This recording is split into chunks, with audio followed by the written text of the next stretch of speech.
Evening பாப்பா ஸ்கூல்லேருந்து வந்தோடனையும் அவளையும் கூப்பிட்டுட்டு தோட்டத்துக்கு தான் கிளம்பணும். தோட்டத்துக்கு போகிறதுக்கு முன்னாடி நம்ம கிவ்அவே வந்துட்டு அனௌன்ஸ் பண்ணியிருந்தோம். அந்த வின்னர்ஸ் லிஸ்ட்டும் நம்ம போஸ்ட் பண்ணிட்டோம். அவங்க 3 பேருக்கு எனக்கு கிஃப்ட் அனுப்பல. சரி ஓகேன்னு சொல்லி அவங்களுக்கு கொரியர் பண்ணிடலான்னு சொல்லிட்டு கொரியர் ஆஃபீஸ் போய் கொரியர் பண்ணிட்டு நேராக தோட்டத்துக்கு தான் போயிருந்தோம். தோட்டத்துக்கு போயிட்டு நம்ம பவர் வீடர் வந்து வாங்கி ஓட்டி ஒரு 10 hours மேலே ஓட்டியாச்சு. ஸோ ஃபஸ்ட்டு 10 hoursல வந்து கம்பல்சரி மேனிட்டரியாக வந்து ஆயில் சேஞ்ச் பண்ணணும் அப்படின்னு சொல்லியிருந்தாங்க. ஸோ அந்த ஆயில் சேஞ்ச் பண்ணுற பிளேஸும் வந்து சொல்லிட்டு போயிருந்தாங்க. ஸோ அது வந்து நம்ம பாட்டமில் அடியில் தான் நம்ம கழட்டி விடணும். கழட்டி விட்டுட்டு மேலே வந்துட்டு நம்ம ஆயில் வந்து ரீஃபில் பண்ணணும். ஸோ இது வந்து பார்த்திங்கன்னா gear oil castor 90 gear oil தான் வந்து நம்ம ஊற்றிருந்தோம்.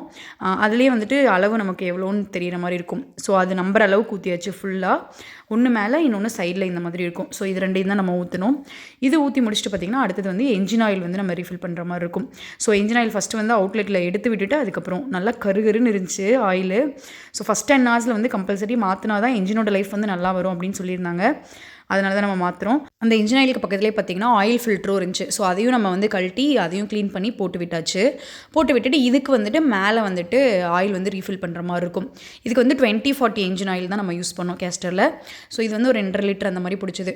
எல்லாம் ஆயிலெலாம் சேஞ்ச் பண்ணிவிட்டு பேட்டரி எல்லாம் போட்டு எல்லாமே கனெக்ட் பண்ணிவிட்டு நம்ம மறுபடியும் பவர் வீடர் வந்து ஓட்ட ஸ்டார்ட் பண்ணியாச்சு. பவர் வீடர் வாங்கி கிட்டத்தட்ட ஒரு 14 hours அந்த மாதிரி ஓட்டிட்டோம். இப்போ வரைக்கும் வந்து நமக்கு நல்லாவே யூஸ் ஆகிட்டு இருக்குது. ரொம்ப வைப்ரேஷன்லாம் இல்லை, குழந்தைங்க பிடிச்சி ஓட்டுற அளவுக்கு தான் இருக்குது. ஸோ ஃபாலோ பண்ணி வச்சுக்கோங்க. அடுத்தடுத்த வீடியோவில் வந்துட்டு எப்படி இருக்குது, ஏதாவது பிரச்சனை இருக்கா இல்லை நல்லா இருக்கா அப்படின்றத வந்து நான் அப்டேட் பண்ணுறேன்.